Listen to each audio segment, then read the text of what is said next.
Okay, I am just out of the theater for Resident Evil Welcome to Raccoon City, and I had to come home immediately and record this video. I got a lot to say. There's no way I'm going to be able to write this down and then perform a voiceover for it, so here we are. And before we start this thing, like, I have to talk spoilers, okay? Like, I have to. And if you don't want to be spoiled, like, this is a fair warning. But I have to, because of the nature in which this film is told. And if you are a Resident Evil fanboy like I am, then you already know the story, but with this movie you kind of don't, and like therein lies my issue. But yeah, this is a fair spoiler warning. Okay, if you didn't know, this film basically condenses the story from the Resident Evil video game, Resident Evil 1, and then Resident Evil 2, and it like mushes them together in sort of a Frankenstein's monster. And I don't mean that in a disparaging way, because, okay, when I first saw the trailer for this, that would have been disparaging when I found out that they were condensing both stories into one. But actually, it kind of works. Like, I thought the combination of both stories worked really well, surprisingly well. I you know, as a Resident Evil fanboy, I was going into this like, there's no way they're gonna pull that off, and I thought that they actually pulled that off. However, the problem is, in doing that, you leave a lot out, and boy, did they leave a lot out. Like, first, I want to talk about the things that I actually liked in this film, and there are a lot of things to like about it. First of all, it's not a bad story. Like, the story that they tell and the narrative elements of that story are pretty well done. I mean, like, I felt entertained throughout the majority of this movie. And I say the majority because, like, the third act, we're gonna get to that, but the first and second acts were actually very entertaining and very suspenseful. And, you know, they kind of gave you the horror element of Resident Evil, which is something I haven't felt since I was a kid. You know, Resident Evil hasn't been scary to me since I was a kid, and this movie is actually very suspenseful. Okay, it's not your typical zombie movie. It's not like, oh, there are a bunch of zombies and there are gonna be jump scares and, you know, zombies popping out of nowhere. And while that does happen, the zombies are not really at the forefront of the story, which is weird to say for a zombie franchise, but, like, you gotta hear me out on this one. The zombies aren't like in your face type zombies, and I think the movie works very well on that level. So basically, the story is this: if you've played Resident Evil 1, you understand that a team of STARS members, the Raccoon City Police Department's Special Forces, they go to the Arcalay Mountains and they discover a what they assume is an abandoned mansion.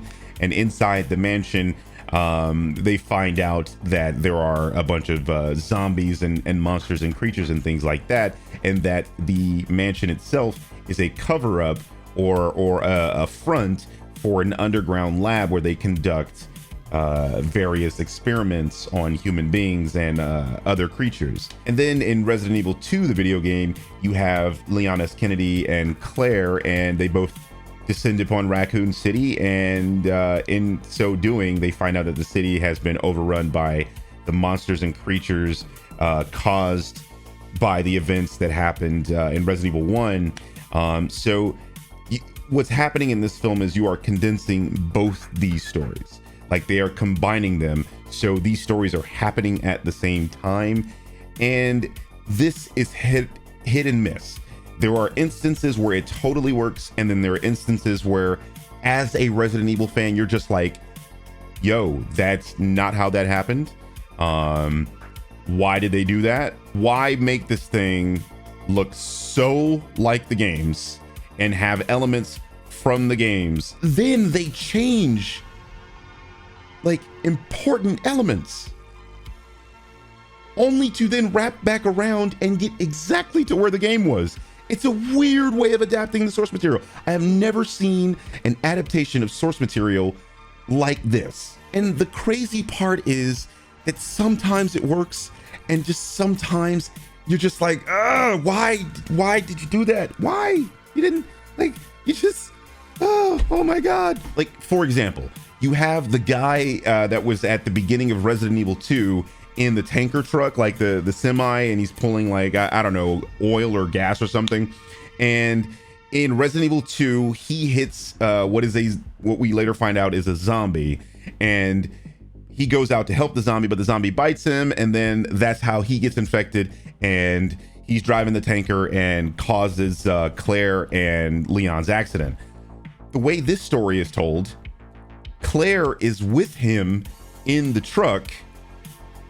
They hit the person, they get out, the person runs away, the zombie runs away, hides in the forest, and then Claire gets back in the truck with him, but his dog gets out, a Doberman, which is weird, but the Doberman gets out and licks the blood from the zombie that was on the ground there, and then the Doberman becomes infected, and the Doberman bites the guy after Claire gets out of the car to meet up with her brother at her brother's house. It's like, why did you change that opening? You had every element from the video games in that opening, and then you changed it for no good reason. Like, why change that if you're going to do exactly what the game did anyway? Like, that didn't make sense to me. And then, like, speaking of Claire and Chris were in an orphanage that's ran by Umbrella, the same orphanage that is in Resident Evil 2 Remake, like exact same one, by the way. Like, they had the same paintings on the orphanage door as Resident Evil 2 Remake. It's like perfectly recreated, which is my problem here. And this orphanage does experiments on the children, but like not really, but like kind of, but like not really. It's like, it's a really weird explanation, or a non-explanation really. Like, they just flash back to Chris and Claire being in that orphanage, but like they don't really explain anything. It's really weird. It's not a part of the games at all. It's something they created for no good reason, and that's what I'm saying. Like, normally movies can do something like that. They can change elements and I'll be okay with it, but this film is trying its damnness to adapt the source material, and then at the same time trying its damnness to not adapt it. It's really weird. But anyway, Claire like runs away from the orphanage and she leaves Chris, and nothing happens to Chris at the orphanage apparently. Like, Umbrella just sort of lets him go, and he winds up becoming a STARS member for the Raccoon City Police Department. And Claire comes back and talks to Chris. The problem with that is that does not happen in the games. Claire never meets up with Chris when she returns to Raccoon City. Like, she never meets up with him. Actually, by the time Claire comes back to the city, Chris is on his way to Europe. And then after these games, Claire goes and meets up with Chris in Europe. And those are the events of Resident Evil Code Veronica. And speaking of Code Veronica, there's a weird ass element of Code Veronica in this film. Like, I don't know if you've ever played Code Veronica, but basically there's the Ashford twins, and they make an appearance in this movie, and they're like ripping the wings off of the dragonfly, which is what happens exactly in the game. But that's here in this movie, and they're adapting the first Resident Evil and the second one. It's just weird. But yeah, like, this movie changes basic elements from the games where it just doesn't make sense as far as the game is concerned, but it kind of makes sense as a movie, which is I have the weirdest feelings for this film, where I like it, and I love that this is like a love letter to the actual fans of the franchise. I mean, there's no Alice, there's no Spence, the nest isn't the hive. You know what I mean? Like there are actual elements from the games here, and then they just go and change things like this. And I can't understand why Claire met Chris. Leon shows up, and Leon is at the RPD before everything goes down, which is backwards to how the game is. Leon actually shows up after everything has gone down, and like it's a tenet of his character to have missed everything that went down at the RPD and like they have him there when everything goes down. And also I feel like Leon's fans are going to be disappointed with this movie. Like the Leon fanboys, which are numerous and are weird people, but the Leon fanboys are not gonna like this. I'm gonna tell you that right now, because Leon is somewhat on the back burner, but it kind of makes sense for Leon. He's a rookie cop and he doesn't really know what the fuck's going on, and he doesn't know how to handle himself very well yet. This is not Resident Evil 4's Leon. This is Resident Evil 2's Leon, kind of. Speaking of characters that are like on the back burner, Jill is on the back burner here. She doesn't have many scenes, which is weird because she is the protagonist of Resident Evil 1, along with Chris, you know, but I feel like Chris got more love than Jill did. But that then brings me back to an element of this movie that I really liked, and that is the Resident Evil 1-ness of the film, where they're in the Spencer mansion and you have the STARS team exploring that mansion, and like the horror element is there. It's really good, actually. There's a specific scene with Chris where like they use the flashes of a gun, and I know I'm spoiling things, but I'm not gonna spoil this because I think this is a really great scene. But this scene is like they're flashing with a gun, and I thought that was a really dope action scene, and it's really horror. It's a great scene, and I like the mansion, except it is so condensed it's not even funny. Like, let me show you how condensed the mansion is. They go into the mansion, they see the zombie eating their team member, they get bum rushed by zombies. Brad Vickers crashes the helicopter into the mansion, and that's about it for the mansion. That's it.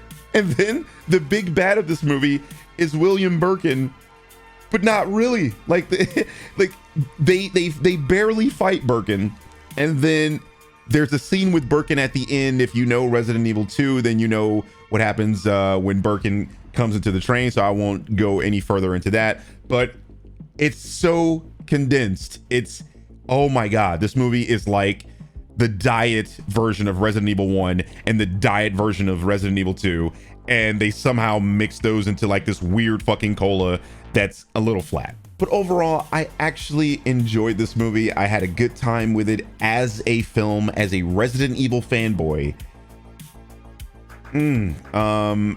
Kind of hated it as a Resident Evil fanboy. Like, I know what should be happening and how things are supposed to happen, and this movie said, we're gonna give you the way the game looks, we're gonna give you the characters how they are, and then they turn Wesker into a dude bro, and Wesker doesn't really have an idea what's going on, whereas in the games Wesker is kind of behind the events of Resident Evil 1, but in this one he has no idea what's going on.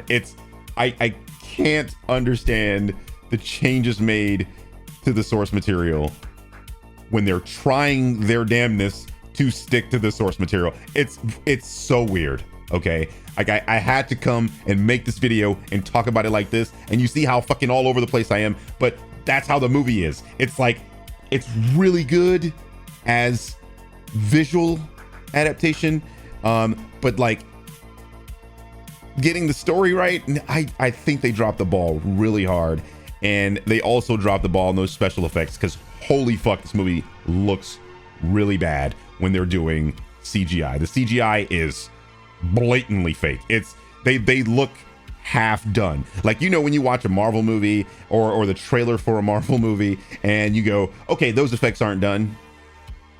These effects look worse than that. So I think most people are going to enjoy this as a film, especially people who have no idea the story for the Resident Evil games. I think most people are going to enjoy it because it's actually an enjoyable film on that level. But as a Resident Evil fan, and for Resident Evil fanboys, they're going to have major problems with this movie. And, you know, the changes done to Wesker, the changes done to Leon, Sherry actually going with Jill and Chris instead of Leon and Claire. Just like, it's really hard for me to rank this movie because I enjoyed it as a film, but as a Resident Evil fanboy, I kind of disliked it.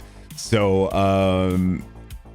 I guess I gotta go in the middle and give this movie like a C. Actually, you know what? I'm gonna give this movie a C+ because it does a lot of things very well. As a story, it's great. Like, if you don't know the Resident Evil story at all, you'll love it. But if you know the Resident Evil story, you're just gonna be like, yo, what? Why? Because it looks like Resident Evil, it sounds like Resident Evil. They have places from the games, and they have recreated them beautifully. And then you have Irons, you know, not working with Umbrella. So yeah, I'm gonna give this movie a C+. I enjoyed it, but I kind of hated it. So that's what I think about this movie. So anyway, let me know what you guys think about it in the comment section below. I know I spoiled a lot of things, but I had to. And these stories are kind of old. You know, Resident Evil 1 and 2 have been out for over 20 years at this point. So you kind of already know the story. But, you know, if you're not a Resident Evil fanboy, hey, I spoiled it for you. If you're still watching at this point, thank you very much. So I'll see you guys in the next one. Take it easy. Peace.